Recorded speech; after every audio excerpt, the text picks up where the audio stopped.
আসসালামু আলাইকুম বন্ধুরা, তোমরা সবাই কেমন আছো? আশা করি সবাই ভালো আছো।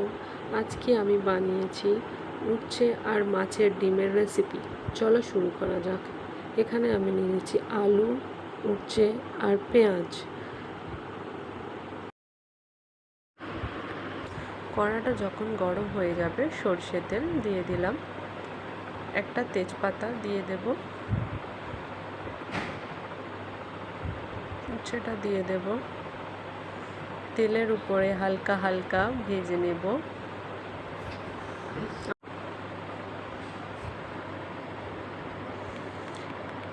নেড়ে ছেড়ে নেব।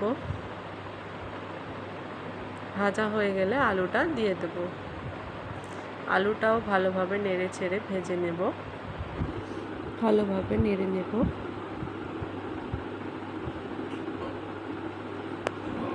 নিয়ে ঝালের গুঁড়ো,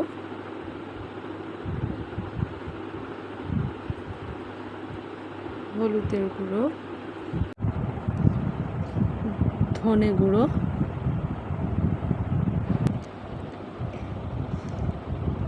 লবণ দিয়ে দেব। এটা ভালোভাবে নেড়ে নেব। ভালোভাবে নেড়ে ছেড়ে এটাকে ভালোভাবে কষতে হবে। এর গায়ে না যেন জল থাকে। জলটা যখন শুকিয়ে যাবে ভালোভাবে নাড়তে হবে। এরপরে আমি এবারে জল দিয়ে দেব। এটা আমার ভালোভাবে ভাজা হয়ে গেছে। ডোবা ডোবা জল দিয়ে দেব।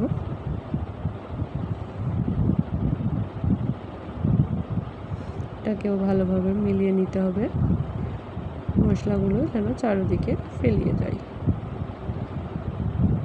এর উপরে আমি পেঁয়াজ দিয়ে দেব।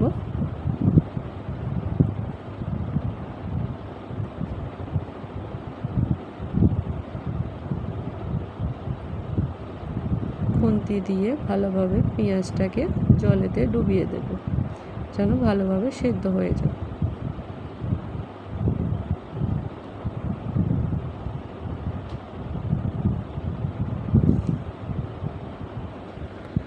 এটা কাঁচা মাছের ডিম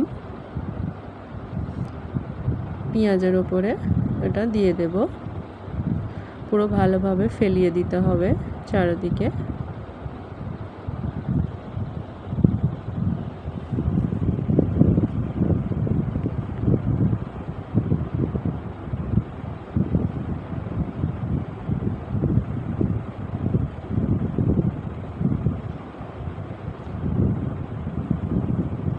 হালকা হালকা ফুটতে শুরু হয়ে গেছে। এটা এবারে আমি নেড়ে নেব। এটা হালকা হালকা শক্ত হয়ে গেলে ভালোভাবে নেড়ে নেব। নেড়ে নিয়ে আলুটা চেক করে নেব সেদ্ধ হয়েছে কি না। আমার আলু এখানে সেদ্ধ হয়ে গেছে, তার মানে আমার রান্নাটা এবারে হয়ে গেছে। উপরে একটু জিরের গুঁড়ো ছড়িয়ে দেব। এবারে আমি গ্যাস বন্ধ করে দেব। এই আমার রান্নার ফাইনাল লুক। আমাদের channel family kitchen please like, share and subscribe করুন বেশি বেশি করে। আসসালামু আলাইকুম।